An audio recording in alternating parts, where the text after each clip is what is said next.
저는 그 고등학교 때 이제 슬슬 이제 교회와 멀어지기 시작했어요. 이제 썬데이 크리스찬에서부터 이제 기회만 엿보고 이제는 그만 다녀야겠다 해서 이제 점점 멀어지기 시작을 했는데, 그런데 그러던 어느 날 이제 학교에 있는데 이제 교생 선생님들이 그때 당시 기억이 나시나요? 이렇게 잔뜩 이렇게 오신 거예요. 그런데 교무실에 먼저 갔던 애들이 그냥 난리가 났어요. 그 중에 정말 제일 예쁜, 유난히 예쁜 선생님 한 분이 있다는 거예요. 그래갖고 야 진짜 예쁜 선생님 들어오셨어. 그러니까 전교생들이 그냥 발칵 뒤집어져서 야 그 선생님 우리 반에 오면 얼마나 좋을까 하고 다들 그러고 기대 고대를 했어요. 어떻게 됐을까요? 정말 우리 반에 오신 거예요. 그 선생님이. 와 막 난리가 났어요. 그런데 무슨 이게 운명의 장난인지요. 그 선생님이 저를 보자마자 제 이름을 아는 거예요. 전 누군지 모르겠는데 야 최성열 너 나 누군지 알아? 그러는 거예요. 저는 아무리 생각을 해봐도 이분이 누군지를 모르겠어요. 근데 그 다음에 무슨 말을 하냐면 너 왜 고동부 예배 나오질 않아? 그러는 거예요. 알고 보니까 제가 다니던 교회 저희 고등부에 그것도 저희 분방 선생님이었던 거예요. 참 이게 그렇죠. 그래가지고 뭐 한 번도 저는 나간 적이 없으니까 그게 알 리가 있겠습니까? 그래서 그대로 제가 붙들려가지고 그날 이제 그 주일날 고등부 예배를 드리게 되었고, 그리고 바로 얼마 후에 이제 여름 수련회까지 이제 끌려가게 된 거예요. 근데 이게 수련회를 가면 여러분들은 어떠신지 모르겠지만은 이게 얼마나 불편해요. 이게 갔을 적에 이렇게 씻는 거, 제일 제가 이렇게 힘들었던 게 뭐냐면 씻는 건데 다들 이렇게 줄을 서 있는데 거기에 비집고 들어가서 나도 막 씻고, 저는 이런 성격이 아니에요. 다 기다리고 있는 거야. 그러면 한 새벽 2시 이때까지 이제 기다리고 있다가 그때 이렇게 씻는데 보면 그 수련하는 장소들은 항상 그렇죠. 그게 정말 차갑고 그 지하수물, 거기에 이제 샤워를 이렇게 하고 얼마나 추운지, 그리고 모기는 또 얼마나 많은지요. 그러니까 청바지를 입었는데도 그걸 뚫고 수십 방이 이렇게 다리에 이렇게 물려갖고 그렇게 있고, 그러면서 제가 어떤 생각을 하냐면 야 이거를 평생 이걸 해야 돼? 이런 생각. 근데 그런 제가 목사가 될 줄 누가 알았겠습니까? 근데 이번에 제 딸이 요번에 제가 그런 얘기를 했는데 그 청년들이 이제 저희도 이제 어떤 이런 개척교회라든지 시골에 있는 어려운 교회들 가서 이렇게 돕는 그런 일들을 하게 돼요. 그래서 이제 그런 얘기들을 미리 이제 계획들을 얘기를 하고 있는데 제 딸이 그만 그 얘기를 들은 거예요. 그러고 난 다음에 혼자서 샤워를 하면서 훌쩍훌쩍 그러는 거예요. 야, 그래 너 왜 우니? 그랬더니 청년들은 가고 청소년들은 안 가고 나도 데려가 달라고 막 그렇게 우는 거예요. 그러니까 얘는 도대체 어디서부터 났는지를 모르겠어요. 근데 어쨌든 간에 저는 그런 게 정말 싫었는데 지금 목사가 된 거예요. 그러니까 이게 사람이 자기가 원하는 그대로 가지를 않는 거죠. 그리고 난 다음에 이제 강당에서 이제 잤어요. 예전에 그 기억나시나요? 넓은 강당에서 금만 이렇게 긋고 저쪽엔 여자애들이 자고 이쪽엔 남자애들이 자고, 옛날엔 그랬어요. 그런데 자다가 그만 전도사님이 부르릉이 떨어졌어요. 다 깨워버렸어요. 왜냐하면 거기에서 그 강당에서 그만 담배 꽁초가 하나 발견이 된 거예요. 그래갖고 그 자리에서 그때는 이 정말 팬티바람에 옷 다 벗고 팬티바람에 바깥으로 나가가지고 거기에 자갈밭이었거든요. 거기서 이렇게 쪼그려 앉아갖고 이거 오리걸음 시키고, 이거는 다행이죠. 그다음 뭘 시켰냐면 김밥이라는 이 얼차려가 있었어요. 아시나요 혹시? 이게 그 많은 애들이 김밥이 돼가지고 밑에는 자갈밭이고 이렇게 해서 빙글빙글 말아버리는 거예요. 제 기억에 제일 힘들었던 얼차려였어요. 그렇게 이제 3일을 이제 다 보내고 난 다음에 이제 마지막 밤이 됐어요. 그리고 이제 다들 이제 말씀 끝나고 난 다음에 통성기도를 하는데 저는 평생에 한번 통성기도 해본 적이 없거든요. 그래갖고 혼자서 눈을 빼꼼 떠가지고 사람들이 어떻게 기도하나 막 몸을 흔들어가면서 애들이 기도를 하더라고요. 그걸 쳐다보기만 하다가 어떤 생각이 갑자기 번뜩 들었냐면 내가 여기까지 왔는데, 내가 이 고생까지 했는데 이대로 그냥 가면 제가 억울하다는 그런 생각이 들었어요. 그래가지고 어차피 아무도 안 보니까 그래 나도 이때 한번 통성 기도라는 걸 한번 해보자, 그렇게 마음을 먹었어요. 그런데 이상하게 여러분들 기도하면 어때요? 그냥 기도하는 게 아니고 몸을 앞뒤로 흔들거나 아니면 좌우로 흔들거나 뭐 그렇게 기도를 해요 항상. 그러길래 저도 이제 따라해 보려고, 저렇게 하는 거구나. 자, 시작. 하나, 둘, 이렇게 흔들어 가면서 이제 준비를 했어요. 그러고 난 다음에 하나, 둘, 자, 한번 용기를 내보자. 하나, 둘, 주여! 하고 외쳤어요, 저도. 근데 주여까지는 기세 좋게 외쳤는데, 그 다음에 제가 무슨 말을, 기도를 해봤나요? 무슨 말을 해야 될지 모르겠어요. 기도 제목이 떠오르지가 않아요. 하나님 앞에 뭔가를 구하고 싶은 게 없어요. 별로 문제가 없어요. 그냥 잘 살았어요. 그런데 그 순간에 무슨 기도를 해야 될까 하는데 순간 하나 퍼뜩하고 지나가는데 아 그렇지 알라딘 램프 이게 생각이 나는 거야. 얘네들은 다 어리석지. 왜냐하면 이 알라딘 램프 뭐예요? 요것만 항상 들고만 다니면 필요할 때마다 이렇게 비벼대기만 하면 그냥 딱 나타나잖아요. 그렇죠? 그러니까 그런 못된 심보로 제가 뭐라고 기도했냐면 주님 저는 주님 만나고 싶어요. 이렇게 기도를 했어요. 주님 만나고. 왜? 주님이 계속 저 곁에 계시면 그때마다 가까이만 계시면 주님 이거 필요해요. 주님 이거 주세요. 하면 주님이 그래 하고 주실 거 아니에요. 그래서 그런 마음으로 주님 저 만나고 싶어요. 그렇게 기도를 했어요. 자, 여러분들 어떻게 됐을까요? 만났을까요? 그렇죠. 못 만났어요. 아무 일도 없었어요. 그러고 난 다음에 3일이 지났어요. 정말 말도 안 되는 기적이 일어났어요. 3일이 지났는데 정말 주님 그때 만났어요. 그게 90년대 중반도 안 된 그 옛날이죠. 근데 그때 그 30년 전에는 정말 그런 기적들이 일어났어요. 주님을 제가 만났는데 아직도 그게 기억이 나요. 얼굴은 제가 보지를 못했고 몸이 이렇게 그 흰 옷을 이렇게 입으셨는데 정말 빛이 나는 거예요. 그 순간에 제가 입을 쫙 벌리고 무슨 말을 해야 될지 몰라가지고 그때 어떤 기분이었냐면 딱 표현이 세상의 모든 그 기쁨을 압축해갖고 제 가슴 속에 집어넣는 것 같더라고요. 터져버릴 것 같은 거예요, 제 가슴이. 그러면서 입을 벌려갖고 무슨 말을 해야 될지 몰라갖고 이러고 있는데 그때 주님께서 제가 주님의 음성을 처음 들었어요. 그때 뭐라 그러셨냐면 너는 왜 나에게 구하지를 않느니? 그러시더라고요. 왜 나한테 구하지를 않느냐는 거예요. 여러분들 이게 기도하라는 얘기일까요? 당시 제가 그때만 하더라도 이게 무슨 뜻인지 몰랐어요. 아, 기도하라는 건 거구나. 그냥 이렇게 생각했어요. 그런데 더 큰 기적은 뭐냐면 그런 일을 겪었음에도 불구하고 시간이 흐르기 시작하면서 다시 제가 세상에 이끌리기 시작하더라고요. 그리고 3년 후에 제가 주님을 이제 다시 한번 또 은혜를 받고 그러고 난 다음에 또 3년이 지났던 그때 그때 주님께서 하셨던 그 말씀의 이유를 제가 알게 되었어요. 자, 여러분들 그 팔복 말씀 잘 아시죠? 지난번에 제가 얘기했던 것처럼 팔복이지만 복이 8개예요? 아니에요. 한 가지라 그랬어요. 그 복은 어떤 복이라 그랬어요? 천국 들어가는 복. 벌써 다 잊어버리셨어요? 천국 들어가는 복이에요. 자, 애통하는 자는 위로를 받는다 그랬어요. 그 위로는 어떤 위로예요? 이 땅에서 위로가 아니고 우리가 천국 들어갔을 적에 주님이 주시는 그 위로. 그리고 온유한 자는 뭘 받는다 그랬어요? 땅을 그 기업으로. 내가 온유하게만 하면 내가 부동산 부자가 되는 거야? 그게 아니고 저 천국에 있는 그 땅을 받게 된다는 거예요. 천국 들어간다는 거죠. 그리고 마음이 청결한 자는 누구를 본다 그랬어요? 하나님을 볼 것이라 그랬어요. 하나님은 어디 계셔요? 저 하늘에 계시죠. 물론 이 땅에서도 체험하겠지만 궁극적인 건 뭐예요? 천국 들어간다는 거예요. 자, 그런데 그러니까 이게 팔복은 뭐냐면 여러분들이 지금 천국 들어갈 수 있는지 알 수 있는 이 방법이 바로 내게 있는 이 8가지 품성을 가지고 있느냐, 이런 특징들을 가지고 있느냐, 그걸 통해 우리가 천국 백성인지 아닌지 알 수 있다는 거예요. 온유하고 마음이 청결하고 어려운 사람이 있으면 지나치지 않고 긍휼히 여길 줄 알고, 그리고 의를 위해 핍박, 그러니까 여기서 의는 예수 그리스도를 위해서 내가 핍박받은 기억이 있는가. 자, 이런 품성, 그냥 한 번 했다 이런 게 아니라 이런 품성을 가지고 살아가는 그 사람들이 어디로 간다고요? 천국 들어간다는 거예요. 자, 그런데 이 8가지 복 중에 6가지는 이 땅에서 봤을 적에 구원받은 사람들, 거듭난 사람들의 이런 품성을 말하는 건데, 그런데 그 중에 2가지는요, 거듭난 사람의 품성이기도 하지만 어떤 사람이 구원받을 수 있는지에 대해서 나온 것이 바로 이 2가지가 있어요. 8가지 중에. 이해가 되시나요? 나머지는 6가지는 구원받은 사람들에 대한 얘기인데 2가지는 받기 전부터 적용되는, 이런 사람들이 구원받을 수 있어 하는 그것이 2가지입니다. 그게 뭘까요? 심령이 가난한 자, 그리고 애통하는 자. 이 2가지. 자, 하나님 앞에 우리가 보통 나올 적에 여러분들은 어떻게 오셨어요? 언제 은혜 받으셨어요?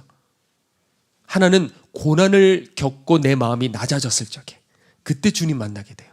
그리고 또 하나는 뭐냐면 복음에 대해서 정말 구원에 대해서 목말라 하다가 갈망하다가 그리고 주님을 만나요. 대충 보통 이렇게 2가지로 압축을 할 수 있을 것 같아요. 그렇죠? 자, 그런데 이게 믿지 않는 사람들 보기에는 십자가가 어떻게 보일까요? 어리석어 보이겠죠? 그러니까 멀쩡한 제정신으로 십자가 만나는 사람 없어요. 누가 교회 가자 갖고 해가지고 그렇게 가서 종교인이 될 수는 있어요. 그리고 은혜도 받고 심지어 체험도 있고.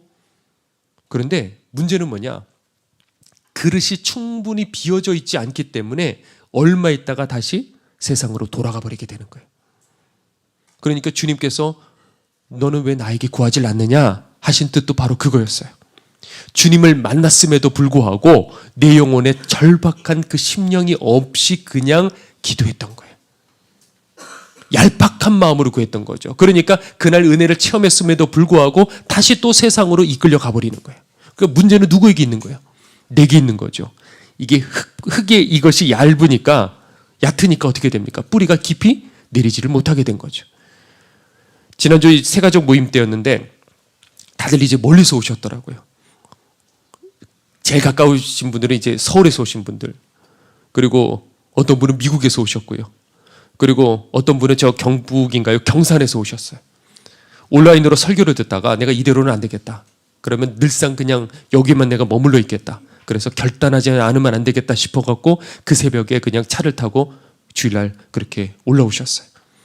그렇게 쭉 다 얘기를 나누는데 마지막 한 남자분이 계셔갖고 어디서 오셨어요? 이렇게 보니까 구월동에서 오신 거예요. 그래, 아, 성도님 가까이서 오셨군요. 그랬더니 아니요, 저희는 원래 수원에서 살았는데 아내랑 의논을 해서 우리 영혼 이대로 있다가는 안 되겠다. 살기 위해서는 교회 근처로 가자 해갖고 이사를 가가지고 구월동에 지금 오셨다는 거예요. 자, 그러니까 이게 이런 일들을 들으면 정신이 정말 저도 번쩍 나는 거예요. 내가 진짜 하나님 앞에 똑바로 살아야겠다. 이 자리에, 이 예배의 이 한 시간 동안에 하나님의 은혜가 떠나지 않고 우리 길튼 교회 가운데 하나님의 은혜가 떠나지 않도록 나도 최선을 다하겠다. 그렇게 결심을 하게 되더라고요. 자, 그리고 좀 있다가 또 한 분을 만났어요. 이분은 저기 남아메리카 남단 저 끝에 포클랜드라는, 아실까요? 그곳에서 오셨어요. 근데 이분이 다른 게 소원이 아닌 거예요. 목사님, 전 지금까지 그냥 교회 다녔다는 거예요. 그냥 교회 다녔어요. 내 속에 이렇게 죄가 왜 이렇게 많은지 몰라요. 정말 죄사함 받고 싶어요. 주님 앞에 정말 제가 거듭나고 싶어요. 그러면 제가 구원받았다고 한다면 죽어도 여한이 없다는 거예요. 그 자리에서 안수해서 기도를 해드렸더니 얼마나 눈물을 흘리시는지를 몰라요. 자, 오늘 이 시간에 요한복음 9장 얘기를 좀 하려고 합니다. 자, 오늘 본문은 이게 예수님께서 바리새인들에게 지금 의미심장한 얘기를 하시는데 우리 본문을 다시 한번 보죠. 제가 한번 읽어볼게요. 자, 39절에 보니까 예수께서 이르시되 내가 무엇하러? 심판하러 이 세상에 오셨대요. 심판하러. 그러니까 이미 지금 이 그 다음 본문 이미 이 기준으로 심판하시겠다는 거죠. 그러면 그 기준이 뭐냐? 그 뒤에 있는 거죠. 보지 못하는 자들은 보게 하고 보는 자들은 무엇이 되게 한다고요? 맹인이 되게 하려 한다는 거예요. 다시, 보지 못하는 자들은 어떻게 한다고요? 보게 하고 본다고 하는 사람들은 보지 못하게 한다는 거죠. 그랬더니 바리새인이 우리도 그러면 맹인인가? 그랬더니 41절에 예수께서 이르시되 너희가 맹인이 되었더라면 죄가 없으려니와 본다고 하니 너희 죄가 그대로 있느니라 그랬어요. 자, 바리새인들은 어떻게 생각했어요?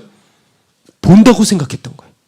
성경에 대해서 내가 빠삭하게 알고 그리고 지금까지 율법에 대해서 철저하게 지킨다. 난 안다. 나는 본다 생각했어요. 자, 그랬을 적에 어떻게 된다고요? 맹인이 되고 소경이 된다는 거죠.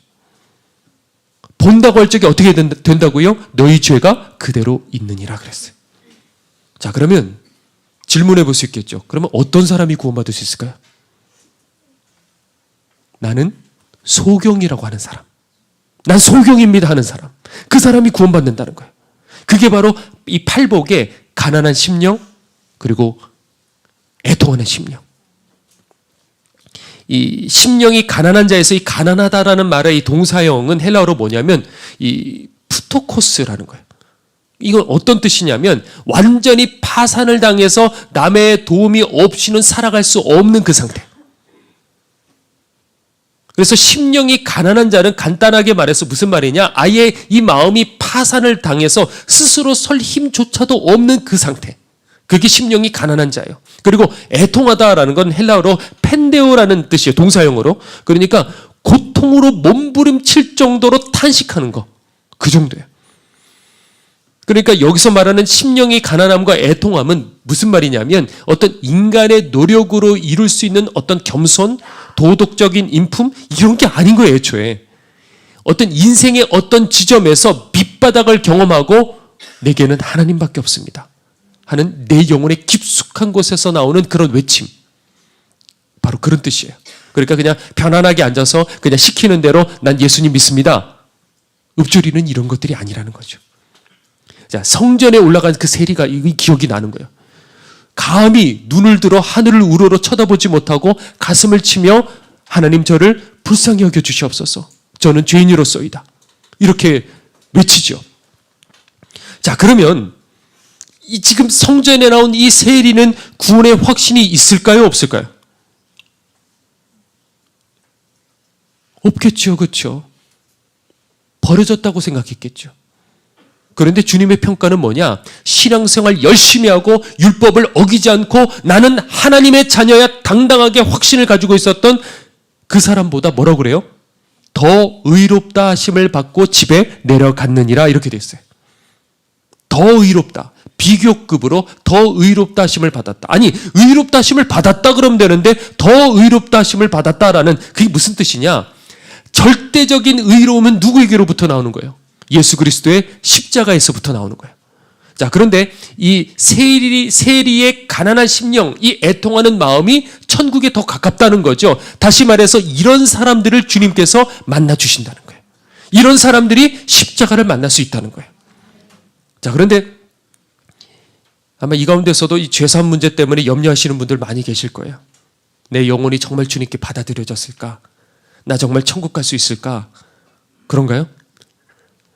자, 그런데 오히려 내가 구원받았다고 확신하는 사람보다 이런 가난한 심령을 가진 사람들이 오히려 천국에 들어가는 사람들이 많다는 거죠. 그러니까 여러분들 절대 지금 구원의 확신이 없다고, 내가 죄사함의 확신이 없다고 그것 때문에 절대 낙심하지 마십시오. 왜냐하면 지금 그 눈물과 그 상하고 깨지는 그 마음 누가 주신 거예요? 하나님 주신 거예요. 지금 느껴지지 않고 비록 지금 내가 보이지 않더라도 주님은 여러분들 곁에 계셔요. 어떤 사람들은 이렇게 말하죠.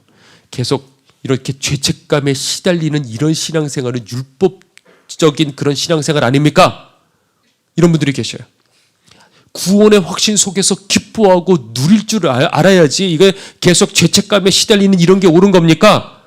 아마 이렇게 생각하는 분들도 있을지 모르겠어요. 물론 주님께서 내 안에 계실 적에 그 세상에 없는 그 기쁨, 그리고 그런 자유함, 이런 것들이 있다는 거 저도 압니다. 이게 여러분들 설교라는 건 논문이 아니에요. 그렇기 때문에 계속 각주를 달고 하다가 보면 설교는 어디로 가요? 산으로 가는 거예요. 설교는 한 번에 하나만 전하는 거예요. 자, 당연히 웃는 게, 세상에서는 당연히 웃는 게 우는 것보다 좋죠. 그런데 주님께서 뭐라고 말씀하셨냐면 지금 웃는 자는 뭐가 있다고요? 화 있을진저 그랬어요. 웃음이 전부가 아니라는 거예요. 이 시대 교회는 그만 이 가난한 심령, 애통하는 마음, 이것과 멀어져 버렸어요. 다들 잘 살려고 하고 SNS를 통해서라도 어떻게 해서든지 경쟁하다시피 행복한 모습을 자꾸 보여주려고 하는 이런 시대에 휩쓸려가지고 그만 한국 교회는 예전에 그 눈물, 그것을 잃어버렸어요. 웃음이 좋기는 해요. 그런데 웃음은 눈물의 깊이를 대신할 수가 없는 거예요. 이번에 그 필리핀에서 사역하시는 한 선교사님에게 며칠 전에 급하게 연락이 왔어요. 사역하시는 그 교회에 정말 최선을 다하는 어떤 성도님이 계셨대요. 자진해서 모든 것 열심히 다하는 그 현지 교인. 그런데 며칠 전에 그 두 아들이 산에 가서 뭘 이제 음식을 만들려고 하는지 숯을 이제 굽기 시작을 한 거예요. 불을 붙였어요. 그런데 산에서 경찰을 사칭한 복면을 한 강도 둘이 와서 총으로 쏴버렸어요. 그래서 첫째 아들이 그 자리에서 죽고, 그리고 둘째 아들이 이 중상을 당한 거예요. 그래서 그대로 병원에 실려가서 이제 수술을 하는데 몸에 박힌 그 총알을 이제 뽑아내느라고 결국 두 눈을 적출을 하게 된 거예요. 그래서 둘 다, 형은 30대, 그리고 동생은 20대, 자녀도 각자 셋이에요. 집안의 가장이에요. 그리고 이 동생이 두 눈을 적출한 상태에서 형을 그냥 보낼 수가 없다고. 그래서 장례식을 미뤄달라고 해가지고 그대로 장례식으로 이제 가서요. 그리고 형의 관을 붙들고 그렇게 울었대요. 그 상태에서 그 엄마의 이 성도님의 그 심정은 어땠을까? 그 자리에서 다 울음바 된 거야. 근데 그 성도님이 그 자리에서 뭐라고 고백하냐면, 첫째 아들은 갔지만 둘째 아들 더 이상 눈을 떠서 앞을 이제 더 이상 볼 수는 없지만은 살게 해주셔서 하나님 감사합니다 라는 그 고백이 그냥 쉽게 나오는 그런 고백이 아닌 거예요. 그 눈물의 그 무게를 그걸 누가 다 이해할 수 있겠습니까? 제자들도 이 3년 동안에 예수님에게 배웠어요.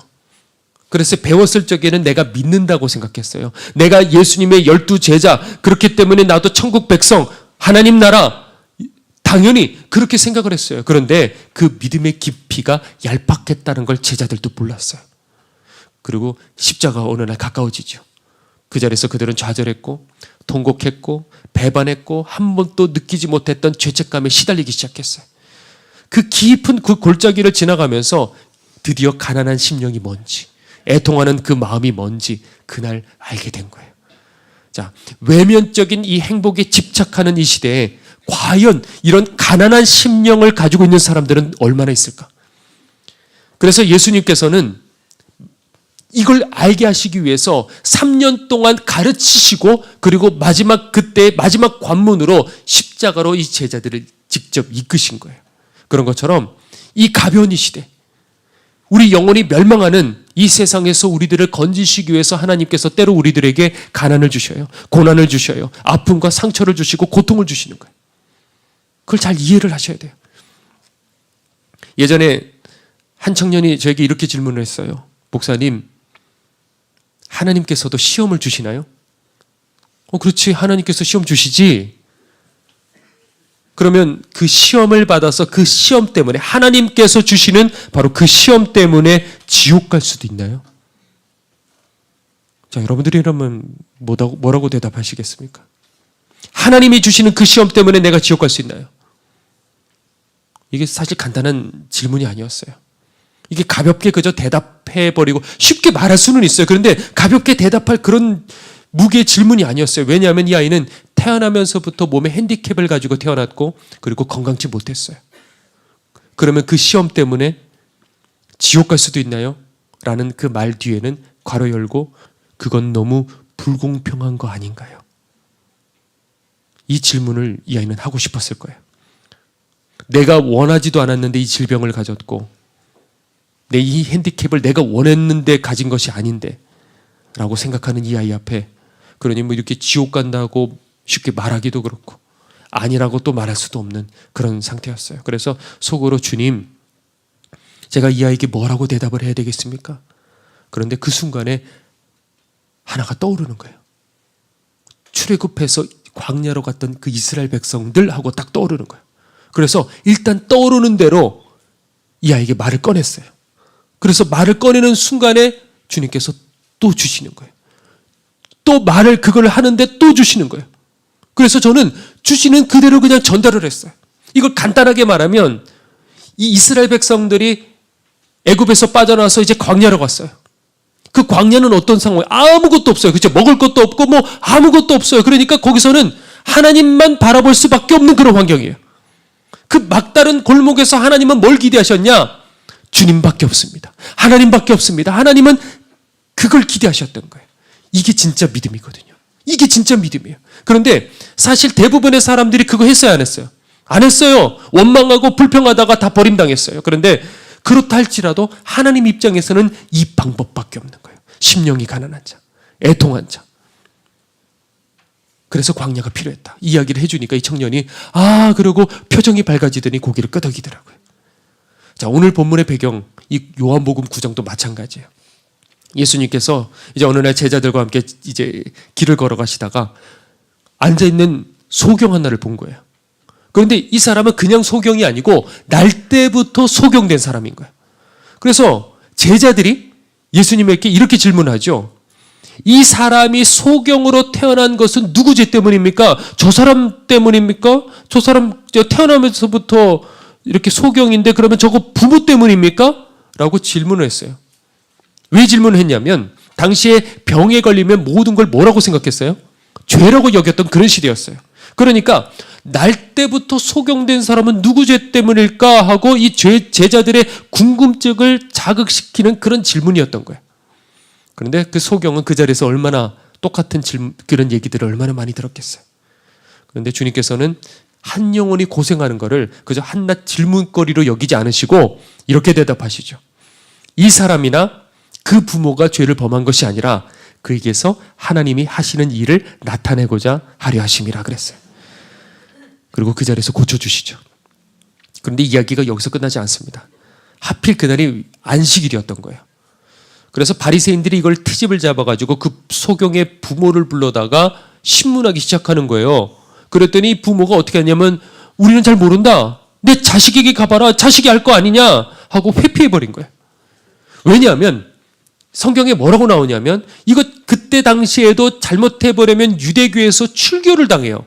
그러니까 이게 출교당한다 그러면 이게 우리들에게 별로 와닿지를 않아요. 왜냐하면 만약에 어떤 사람이 어떤 교회에서 잘못을 해가지고 출교를 당했다고 해봐요. 그러면 그 사람은 어떻게 생각할까요? 여기만 교회야, 내가 딴 교회 가지, 이렇게 생각할 거죠. 그러니까 이게 뭐 절박한 게 없어요. 그런데 이때는 달라요. 유대교에서 출교당하면 어떻게 되냐? 먹고 사고 팔고 모든 경제생활, 직장에서 쫓겨나가고 학교에서 쫓겨나고 모든 사회생활 자체를 하지를 못해요. 끝장나는 거예요. 그리고 살아있지만 이미 지옥 간다고 정죄당해요. 그러니까 출교만큼은 두려운 거예요. 절대 출교만큼은 할 수가 없어요. 더 이상 살 수가 없어요. 그러니까 이 바리새인들이 어떻게 했냐면 이 소경되었던 그 사람을 불렀어요. 예수가 너를 고쳐줬냐? 했더니 이 소경이요. 이 소경되었던 사람이 겁도 없이 그대로 대답을 합니다. 창세 이후로 나면서부터 이 소경되었던 사람이 고침받은 일이 없는데 하나님이 보내주셨으니까 제가 고침받은 것 아니겠습니까? 라고 대답을 하죠. 그리고 그 말하고 쫓겨납니다. 여러분들 이 사람이 어떻게 이렇게 담대할 수 있었을까요? 그건 다른 거 아니에요. 지금까지 사람들에게 수도 없이 버림당했던 거예요. 수도 없이 버림당한 것에 너무나도 익숙했기 때문에 더 이상 이 사람은 무서울 게 없었던 거예요. 지난주에 그 투르카나 현지 이제 목사님께서 교통사고 당한 이야기, 그래서 이제 그 사람을 용서해 줬던 그 이야기 여러분들 들으셨을 거예요. 그래서 그 이야기를 듣고 몇몇 성도님들께서 그분을 돕고자 했어요. 그래서 그대로 이제 그 강성영 선교사님을 통해 가지고 이제 전달을 해드리니까 선교사님이 아니 어떻게 이렇게까지 보내주실 수 있냐고 놀라시더라고요. 성경에 보면 누가 봉사하려거든 하나님이 공급하시는 힘으로 하라 그러셨어요. 정말 그 말씀이 이루어지니까 저도 얼마나 감격이 되는지, 아 이거는 하나님이 해주시는구나, 얼마나 그 목사님이 지금 감격하실지 생각해보면 너무나도 행복한 거예요. 그런데 제가 처음 그 강성영 선교사님을 이제 부부를 이제 만나서 같이 이제 식사를 하게 되었어요. 그런데 선교사님보다 제가 보기에는 사모님이 얼마나 말씀을 잘 전하시는지 몰라요. 항상 사모님은 이렇게 밝으셔요. 교양 있고 밝아요. 그런데 그때 이제 사모님 얘기를 이제 듣게 됐는데 이 사모님은 처음 이제 우연한 기회로 이제 한 달 동안 단기 선교를 그 투르카나로 이제 가게 된 거예요. 그래서 3일간을 거기서 지냈는데 그 결론은 뭐냐? 내가 여기는 사람 살 곳이 아니다. 내가 다시는 여기 오나 보라. 이렇게 생각을 했대요. 왜냐하면 낮에는 50도가 넘어요. 거기가. 엄청 더워요. 그리고 밤에는 그 건물 자체가 그러니까 달궈져 있잖아요. 그러니까 너무 뜨거우니까 밤에 잠이 오지를 않는 거예요. 그래서 이게 너무 몸은 피곤하고 뜨겁고 잠깐 물로 적시고 그런 찰나에 잠깐 잠이 들어야 된대요. 그거 놓치면 밤새 잠을 못 자는 거예요. 그리고 화장실을 이제 들어가는데 이제 우리 옛날처럼 저 바깥에 따로 있어요. 아래 다 보이죠? 자, 그런데 거기를 이렇게 갔는데 처음에는 깜깜하니까 아무것도 모르고 이제 볼일을 이제 보는데 주변을 보니까요. 정말 어마어마하게 큰 이런 바퀴벌레들이 따닥따닥 수십 마리가 벽이고 바닥이고 주변에 다 이렇게 있는 거예요. 그래갖고 사모님이 그랬대요. 내가 차라리 성을 가려면 갈지 내가 절대로 거기 가나 보라. 정 내가 간다고 한다면 수세식 화장실이라도 있으면 내가 그러면 가겠다. 물론 그럴 일은 없겠지만 그러고 말았어요. 그런데 그때 당시에 이제 살아계셨던 이면심 선교사님이 그 당시에 이제 한국을 오셨는데 공사를 하다가 오셨대요. 그래갖고 무슨 공사요? 그랬더니 수세식 화장실 공사 그러시더래요. 그래서 어떻게 수세식 화장실을 만들게 됐어요? 그랬더니 마치 다 아시는 표정처럼요. 주님이 그러시는데 너 다음에는 너같이 힘들게 살아서는 안 되지 않겠니? 그러시더래요. 그래서 빼도 박도 못하고 그렇게 답 없는 그 광야로 가게 된 거예요. 그래서 제가 물었어요. 사모님 힘드시죠? 그랬더니 아니요, 괜찮아요. 다 하나님의 뜻이 있어요. 그러는 거예요. 근데 그 말에는 이유가 있었어요. 이분이 그러면서 이제 어렸을 적 얘기를 해주시는데 사모님은 겉모습은 전혀 그렇지 않았어요. 많이 배우고 똑똑하고 교養 있는 그런 모습이었는데 그런데 학교도 초등학교 겨우 나오셨을까요? 제대로 나오지를 못하고 밭일을 하면서 지냈대요. 근데 제일 힘든 건 뭐냐면 아버지가 술에 자주 취해서 집으로 들어오면 전부 다 집어갖고 던져버리고 깨부쉈대요. 그리고 그건 기본이고 새벽녘에 칼을 갈았대요. 쓱싹쓱싹 칼을 갈았대요. 그러니까 잠을 자지를 못하는 거예요. 술 취한 그 상태로 다 찔러 죽일까 봐. 그러면 그 새벽에 잠을 못 자고 인근에 이제 마을로 피신해 있는 거예요. 근데 멀리는 못 갔대요. 왜냐하면 불을 지른다고 자꾸 엄포를 놓으니까요. 이게 같은 상황이 수도 없이 이제 반복이 되니까 그 아버지가 뭐라고 하냐면 이 원양어선 그걸 하셨나 봐요. 그래서 너희들이 도망가면 내가 지구 끝까지라도 따라가겠다고 막 계속 그렇게 협박을 하고 엄포를 놓으니까 어머니가 얼마나 도망치고 싶겠습니까? 그런데 자식들 때문에 총대를 맨 거예요. 그래서 끝까지 그 아버지께서 돌아가시기 끝까지 병수발을 다 해드린 거예요. 때로는 이제 밭일을 하시면서 어머니께서 바닥에 털썩 주저앉아서 아이고 하고 통곡을 하시는 거예요. 그러면 옆에서 이 딸이 엄마 언젠가는 우리들에게도 좋은 날이 올 거야. 그래 좋은 날이 오겠지. 그리고 이렇게 세월을 보냈는데 아버지는 결국에는 나중에 3년 일찍 돌아가셨대요. 그때 어머니가 뭐라 그러시냐면 그래 네가 얘기한 것처럼 좋은 날이 정말 왔구나 그러시더래요. 그런데 얼마나 힘들으셨으면 그랬겠어요. 그리고 그 어머니도 결국 암에 걸리셨어요. 그리고 근데 이제 예수님 믿고 그러고 돌아가셨죠. 그렇게 이제 광야 한가운데서 이제 선교를 시작을 했는데 원망이 나오는 거예요. 하나님 왜 나는 내 평생에 편안하게 살 수가 없습니까? 나 왜 이렇게 내 인생이 왜 이렇게 고달프죠? 그런데 거기서도 기가 막히게 적응을 잘하더래요. 가만히 생각했대. 왜 내가 여기서 이렇게 적응을 잘하지 생각을 해보니까 어렸을 적에 그 고생한 덕에 이 광야에서도 버틸 수 있다는 걸 알았어요. 근데 그 현직 여인들을 보니까 불쌍하기 짝이 없어요. 돈 주고 사가지고 와가지고 팔려갖고 와요. 그리고 난 다음에 애 낳고 키우다가 쓸데없으면 그 여자들을 버려버리는 거예요. 팔아버려요. 병들어도 그냥 내버려둬요. 그러니까 그 여인들이 얼마나 힘이 들겠습니까? 그러니까 그 여인들이 때로 이렇게 길 가다가 보면 그 구슬픈 그 울음소리들이 들린대요. 근데 그 울음소리를 듣는데 보니까 내가 어디선가 많이 들은 것 같은 거예요. 가만히 생각을 해보니까 어렸을 적에 살아생전 그 어머니의 울음소리랑 같았던 거예요. 그러니까 자기도 모르게 그 울음소리가 같으니까 마음으로 그 여인들을 섬기게 되더래요. 아, 이게 바로 하나님의 계획이었구나. 죽어있던 그 땅에 한 사람을 보내시려고 그 한 사람을 수많은 세월들 동안에 수도 없이 훈련시키시고 고난 가운데 쳐넣으셨던 거예요. 이게 하나님의 방식인 거예요. 자, 다시 본문으로 돌아오죠. 본문도 그런 얘기죠. 그렇게 소경된 그 사람이 쫓겨나게 된 거예요. 그런데 그걸 예수님께서 그 소식을 들으시고 그 사람에게 찾아가서 그 사람을 길거리에서 만나셨어요. 그리고 그 자리에서 그때는 예수님이 자신을 드러내지 않으셨어요. 근데 이 소경에게만큼은 자신을 드러내신 거예요. 그러자 소경이 그 자리에서 제가 믿나이다. 그 자리에서 구원받고 하나님의 자녀가 된 거예요. 이게 바로 이 대목이 이 말씀의 핵심이에요. 그냥 눈이 떠져가지고 살아났다, 회복됐다 이게 핵심이 아니고 바로 이 자리에서 주님을 알게 된 거예요. 그러니까 육신의 눈이 뜬 게 핵심이 아니고 내 영혼의 눈이 떠서 주님을 보게 되는 것. 이게 핵심인 거예요. 그런데 이 내 영혼의 눈을 뜨게 하기 위해서 하나님께서 어떻게 하셨냐? 그의 육신의 눈을 그동안 닫아두셨다는 거예요. 그런데 그 시간은 의미 없었던 세월이 아닌 거예요. 여러분들 그게 간단한 얘기입니까? 저는 말로 이렇게 간단하게 얘기했지만 그 기나긴 그 세월은 간단한 세월이 아니에요. 왜냐하면 이 사람이 딱 태어났을 적에 앞이 안 보여요. 얼마나 기가 막히겠습니까? 감당이 안 돼, 이 어린아이가. 그런데 옆에 있는 또래에 있던 아이들은 어떻게 하겠어요? 쟤는 앞을 못 본대 하면서 얼마나 욕먹고 조롱당하고 따돌림 당했겠어요. 그리고 그 죄에 대한 잘못된 관점이 있으니까 저 집안 그러면서 얼마나 사람들이 욕했겠어요. 그런데 세월이 흘렀어요. 그렇게 따돌림하고 이 아이를 욕했던 그 애들, 그 동네 애들은 다 커가지고 결혼도 하고 사회 한 자리를 차지하면서 그리고 행복하게 살아가는 거예요.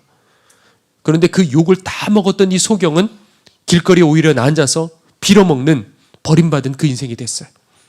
세상 얼마나 불공평하다. 그 생각 얼마나 많이 했겠어요. 자, 그런데 지나가고 보니 소경이 아니었다면 어떻게 예수님 눈에 띌 수 있었겠습니까? 정상적인 사람이었다고 한다면 출교가 무서워서 자기를 지키기 위해서 예수님을 부인했을 거예요. 그리고 예수님 다시 만나지 못했을 거예요. 구원받지 못했을 거예요.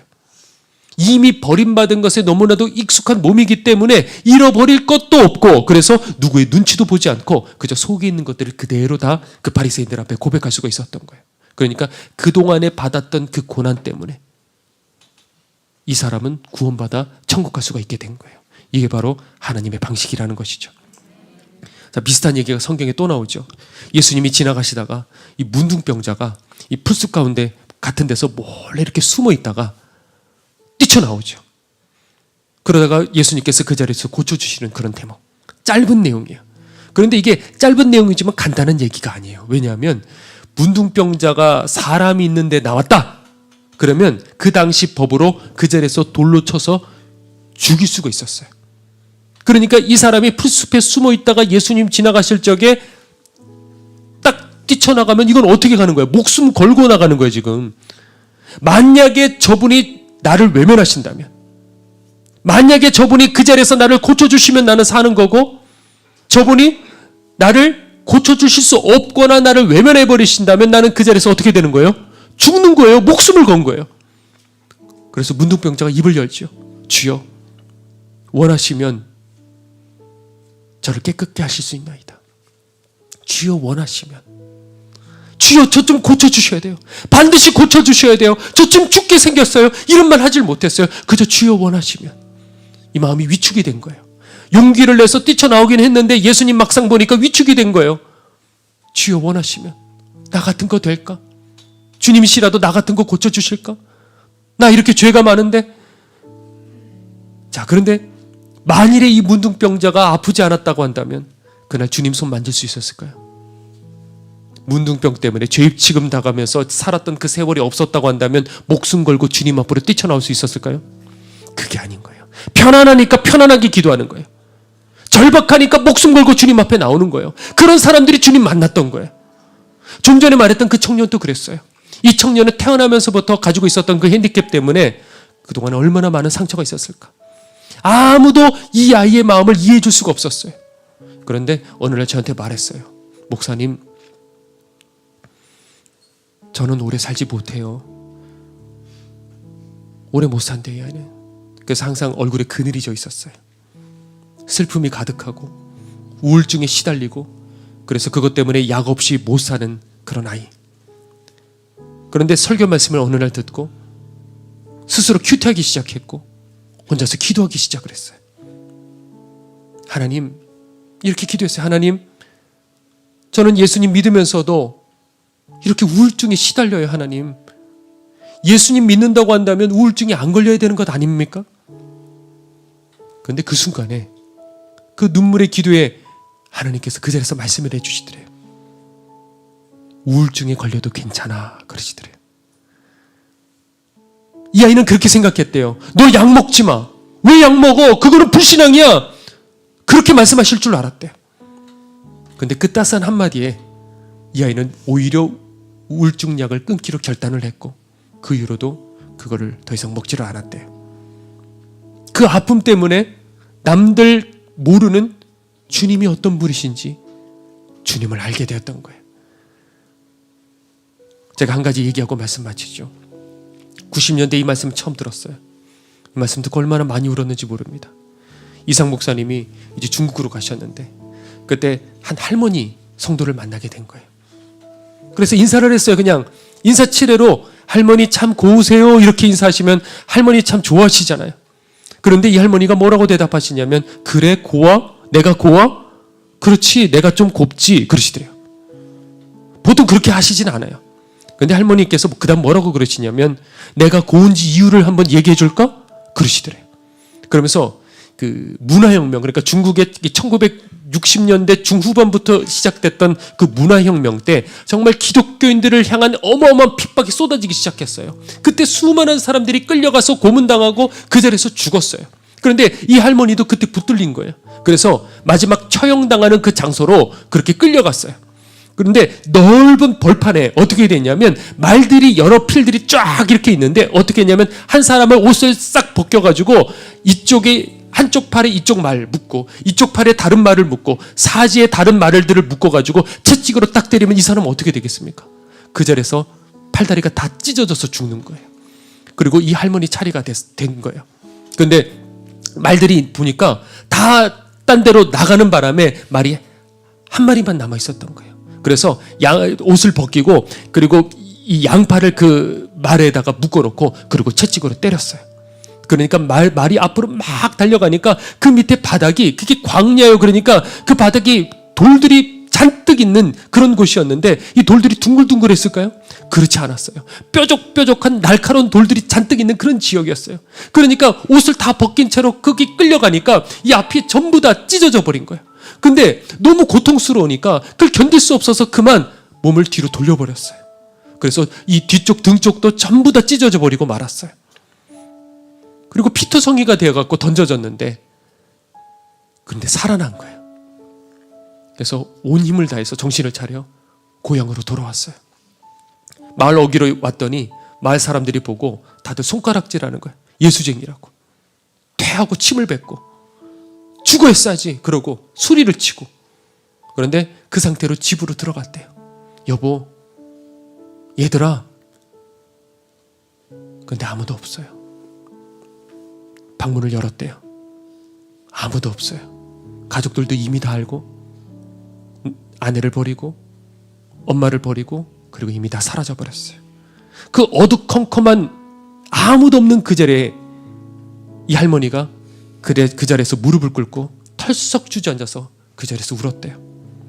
왜냐하면 괴로워서 울었던 게 아니라 바로 그 자리에 아무도 없던 그 자리에 우리 주님께서 그 자리에서 기다리고 계셨대요. 주님의 강한 임재가 그 자리에 머물러 있었대요. 세상 사람들은 다 날 버렸지만 주님 나를 여기서 기다리고 계셨군요. 하염없이 그 자리에서 울으셨다는 거예요. 그리고 그 오랜 세월 동안 할머니가 되시기까지 오랜 세월 동안에 정말 그 가장 밑바닥 찌꺼기 같은 그런 인생을 살았대요. 사람들은 할머니를 모르는 거예요. 남들 모르는 주님께서 이 안에 할머니와 항상 함께 하셨다는 거예요.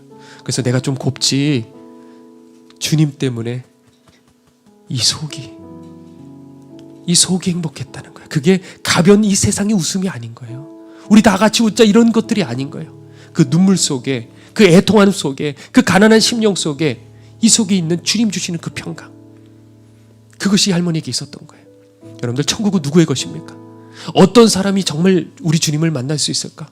고난이 아니었다고 한다면 이 소경은 주님 만날 수 없었을 거예요. 고난이 아니었다면 이 문둥병자는 주님 손 붙잡을 수 없었을 거예요. 그 손이 그렇게 따스한 줄 몰랐을 거예요. 고난 때문에 버려지는 것을 두려워하지 않게 됐어요. 고난 때문에 목숨 걸고 주님 앞으로 뛰쳐나갔어요. 고난 때문에 십자가 사랑을 알게 된 거예요. 자, 지금 여러분들 혹시 광야 한가운데 있다고 생각하는 분들이 있습니까? 고난, 가난, 상처, 죄책감, 그것 때문에 움츠러들어 나 혹시 버림받은 것 아닐까? 하나님이 나 사랑하시는 건 맞을까? 그런데 베드로도 그랬어요. 그 새벽에 죄책감에 시달려서 몸서리치는 그 밤, 알고 보니 시간이 세월이 흐르고 보니 그 밤이 그날 주님과 가장 가까웠던 밤이었던 거예요. 그러니 여러분들 망설이지 마십시오.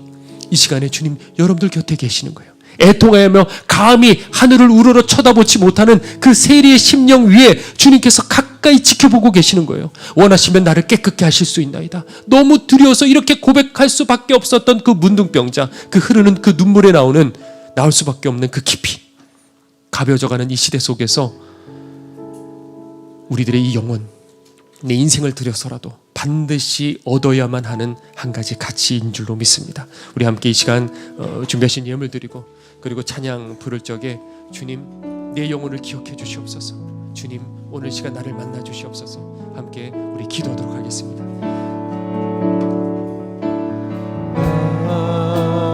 가진 재물 없으나 남이 가진 지식 없으나 남에게 있는 건강 있지 않으나 남이 없는 것 있으니 나 가진 재물 없으나 나 가진 재물 없으나 남이 가진 지식 없으나 나 남에게 있는 건강 있지 않으나 나 남이 없는 것 있으니 나 남이 못 본 것을 보았고 나 남이 듣지 못한 음성 들었고 나 남이 받지 못한 사랑 받았고 나 남이 모르는 것 깨달았네.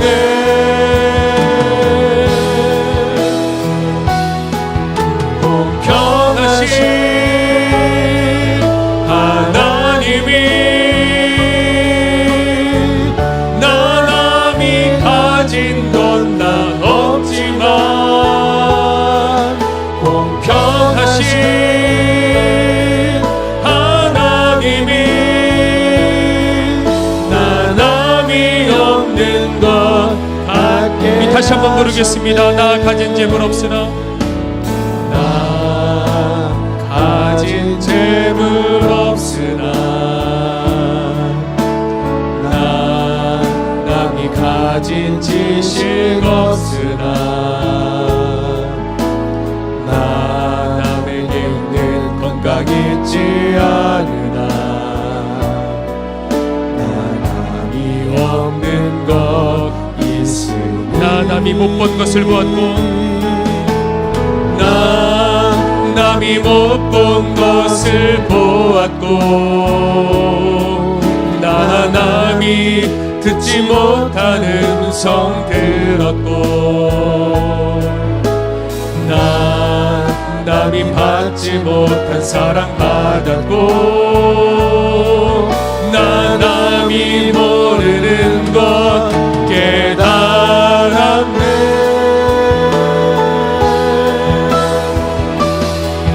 공평하신 하나님이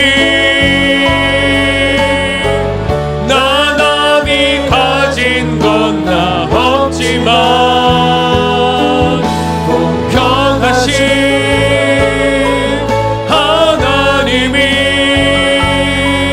나 남이 없는 것. 우리 마지막으로 두 손 들고 함께 찬양하겠습니다. 공평하신 하나님이 나 남이 가진 건 다 없지만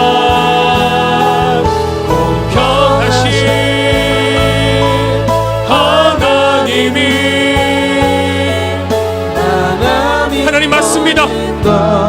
우리들로 저 하늘의 것을 알게 하기 위해서 이 땅에 병들게 하셨고 가난하게 만드셨고 상처받게 만드셨고 힘들게 만드셨지만 그러나 이 고난 속에 저희들 살아계신 하나님을 만나게 하여 주시옵소서. 내게는 오직 주님밖에 없습니다. 이 고백 하나, 이 진짜 믿음 하나 주시기 위해서 하나님 주님의 마음도 아프시지만 이것을 허락하신 주님 앞에 이 시간 간절히 부르짖기를 원합니다. 우리 시간에 주여 한번 외치고 함께 통성으로 기도하도록 하겠습니다. 주여,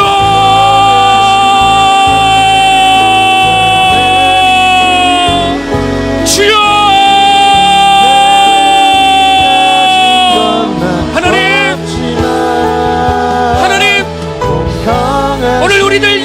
마지막에 밑바닥에서부터 나오는 주님 앞에 외침, 그 눈물의 깊이, 하나님 이해할 수 없었던 고난과 아픔과 그 상처의 이유를 오늘 말씀을 통해서 들었습니다. 하나님, 버려진 것이 아닙니다. 죄책감에 시달려 감히 고개를 들어 하늘을 우러러 쳐다보지도 못하는, 나는 버림받았다고 생각하는 영혼이랄지라도 오히려 더 의롭다 심을 받고 내려갔느니라. 하나님, 우리들을 지켜보고 계십니다. 상한 그 심령, 가난한 그 마음, 애통하는 그 눈물, 그 눈물의 무게만큼 그 십자가의 사랑을 알게 될 줄 믿사오니, 본다고 하면 아직 보지 못하는 것이요, 내가 내 영혼에 대해서 자신한다고 한다면 아직까지 주님과 알 수 없는 거리가 있는 것이지만, 그러나 내가 소경되었다고 한다면, 내가 파산했다고 느낀다고 한다면 우리들에게 소망이 있는 것입니다. 하나님, 이 마음이 오늘 구원받지 못하는 이들에게 이 가난한 심령을 허락해 주시고, 그리고 천국 가기 전까지 하나님 우리들 평생에 이 마음을 잃어버리지 않도록 주님 지켜 주시옵소서. 나는 파산했다는 것을, 하나님 나는 보지 못한다는 것을, 내게는 그래서 하나님밖에 없다는 사실을 우리들 영혼 깊숙이 깨닫게 되는 그날에 하나님, 우리들의 영혼은 주님께 건진받게 될 줄 믿사오니, 오늘 시간 그 얕은 흙으로 세상과 그 사이에 왔다 갔다 하는 영혼들이 있다고 한다면, 이제는 그 주님의 십자가를 만나게 하여 주시옵소서. 인생의 고난과 그리고 죄사함의 목마름 속에서 통곡하며 오늘 이 시간에 주님을 만날 수 있게 하여 주시소. 이 세상 사람들 모르는, 이 땅의 즐거운 사람들이 알 수 없는 그 눈물의 깊이, 하나님 그 무게를 아는 사람들만이 저 천국에 들어가게 될 줄 믿사오니, 이 땅에서는 애통하다 할지라도 그날에 우리 주님 앞에 그 눈물로 씻김받는 그날이 오게 될 줄 믿습니다. 주님 기억하여 주시옵소서. 하나님 역사하여 주시옵소서. 오늘 시간 우리들의 눈물의 기도에 주님 역사하여 주셔서 오늘 살아계신 하나님을 체험하게 해주시옵시고, 오늘 눈물을 씻겨주시는 그 주님의 손길을, 내 손잡아 주시는 그 따스한 손길을 이 시간 경험하게 하여 주시옵소서.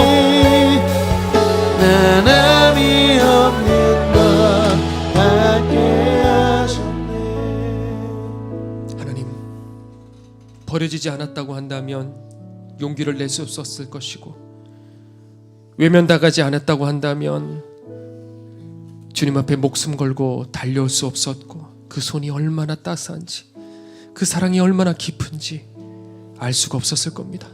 하나님, 오늘 우리들에게도 그 진짜를 알게 해주시옵소서. 사람들에게 배운 하나님 그 얕은 그 믿음 말고, 조금만 세상이 유혹하고 미혹하면 하나님 그만 주님을 외면해버리는 그 가짜 믿음 말고, 오직 내가 파산했다고 느끼는 자들만이 알 수 있는 하나님 그 눈물의 무게를 아는 사람만이 지켜주시는 그 위로를 받게 될 줄로 믿습니다. 오늘 이곳에 있는 주의 사랑하는 성도들, 이제는 깨닫게 하여 주시옵소서. 이제는 알게 하여 주시옵소서. 지금까지 당해왔던 그 고난과 아픔과 그 상처와 외면과 그 죄책감에 몸서리치며 시달렸던 그 모든 것들이 결국 하나님께서 나를 가까이 하시고 나를 살리시고자 하시는 하나님의 그 크신 십자가의 뜻이 있음을 이제는 깨닫게 하여 주셔서, 하나님 그 세상 사람들 모르는 그 할머니의 하나님 그 진정한 그 기쁨, 가벼운 그 기쁨이 아니라, 가벼운 그 웃음이 아니라, 이 속에 오랜 세월 동안 하나님 아버지 고난을 통해서 나왔던 그 고백이 하나님 오늘 이 시간 우리들에게도 반드시 임하게 하여 주시옵소서. 주님 한 사람도 주님 놓치지 마옵시고 우리들을 주님 삶으로 이끌어 주셔서 하나님 그 길이 아무리 험난하고 외롭고 좁은 길이라 할지라도 한 사람도 주님 놓치지 마옵시고 끝까지 천국 문까지 다다르게 하여 주시옵소서.